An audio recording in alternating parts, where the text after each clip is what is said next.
Hürmetli vatandaşlarım, bugünkü işimizi başlayımız. Onun için evvel bir izahat vereyli.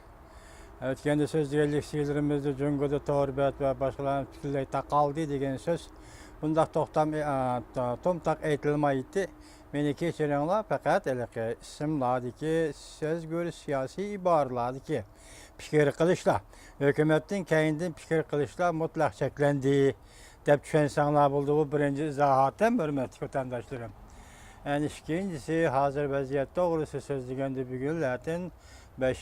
tisladın aytqanda eleki men sizlerge tanıştırıp atkan Govingoy degen adam hazır bugünkü haberde Amerika Qo'shma Shtatlarının poytaxti Washingtonda xalqaro muxbirlar klubida nutq so'zlaydigan bo'ldi. Buna belki dabdabisi intayin kuchli, ta'siri intayin kang bo'lishi mumkin. Endi bugun o'zimizning mavzulariga kelaylik. Birinci mavzu mundaq. Prezident Trump ve hükümet əməldarları Ağsarayının sırtında sükutda turub Las Vegasda vafat bolğanlarga təziyə bildirdi. Mavzulu xəbər 10-cu ayının 3-cü günü Amerika avazının Xitay dili proqramımız elan qılındı. Xəbər mundaq başlar. Amerika Qo'shma Shtatlarının Prezident Trump haftanın birinci günü hükümet əməldarları bilen birlikte Ağsarayının çöplük meydanında yakshanba günü qora quyuq o'q etish bilen vafat bolğanlarga ta'ziya bildirdi. Prezident bütün memleket boyunca bayraqni yerim tushirib ta'ziya bildirishga buyruq qildi. Birinci vaqtda harakat qo'llangan xodimlar bilan ko'rishib, ziyonkashlikka uchrag'uvchilarning oila tavobatlaridan hol so'raydi. Prezident Trump o'q etib, qatl qilish uzil kesil yovuzlikdir deb ko'rsatdi.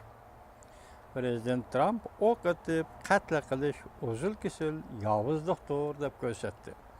Bundan burun Prezident Trump bütün memleketke nutq so'zlab, Las Vegas soqchilarının to'lagan badaliga va intayin qo'rqinchli o'q chiqarish voqeasiga tezlikda inkas qaytarganligiga rahmat aytdi. Prezident Trump mundaq ko'rsatdi. Ziyonkashlikka uchrag'uvchilarning oila tavobatlari urug' tuqqanlarini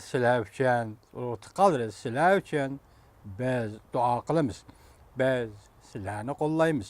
Bu qorong'u kunlardan o'tib ketishinglarga Allohning yordam berishini tilaymiz. Ofat va vahima damlarida Amerika izchil ittifoqlashib keldi. Prezident Trump haftaning birinchi kuni Twitter'da fikr qoldirib, mundaq ko'rsatdi. Men Las Vegas voqeasida ziyonkashlikka uchrag'uvchilarning oila tavobatlariga cho'nqur hissdoshlik qilaman ve ulardan samimiy hol so'rayman. Bu voqea Amerika tarixida ajallik o'q chiqarish voqeasi deb qaraldi. Bir nafar er kishi yakshanba kuni kashtarak Yezikent umumiy xo'rni tomosha qilayotgan kishilarga o'q chiqarib, 58 nafar kishi vafot bo'ldi. 500 dan ortiq kishi yordar bo'ldi. Soqchilar va federatsiyalik tekshiruvchi xodimlar qatilning muddaosining nima ekanligini hozirgacha bekitmadi. Las Vegas soqchi idorasining boshlig'i mundaq ko'rsatdi. Biz hozir uning e'tiqodining nima ekanligini bilmaymiz. Qaraganda qatilning har qanday radikal tashkilotlar bilan aloqasi yo'q. Soqchi boshlig'i qatil 64 yoshli Stephen Paddock deb ko'rsatdi. Umumiy qo'r maydonining qarshi tarafidagi mehmonxonaning soqchi boshlig'i, kechiringlar, hamma jumla o'zi o'tayli, soqchi boshlig'i qatil 64 yoshli. 64 yoshli Stephen Paddock deb ko'rsatdi. Umumiy qo'r maydonining qarshi tarafidagi mehmonxonaning 32 qavatida turib, umumiy qo'rni ko'rayotgan 22 ming kishi qartib o'q chiqadi.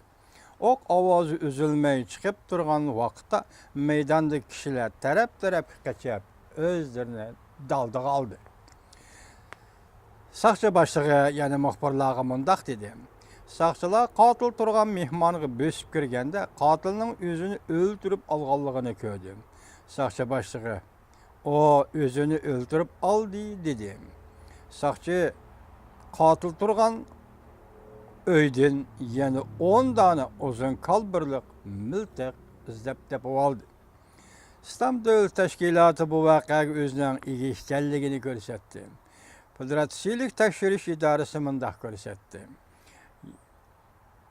PADOK'un halkara terörist teşkilatlar bilen alaqası barlığını körüstüdigan hiç qandaq vakit yok. Las Vegas Saxçı İdaresi bayanatida mındak görsetdi.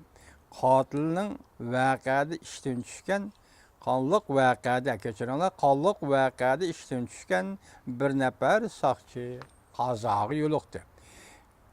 Yani uningdan boshqa djorni turgan 2 nafar soqchi yaralandı. Bu yakshanba kuni oldimizdagi yakshanba kuni Las Vegasda yuz bergan qonliq voqea, yani bir fojia.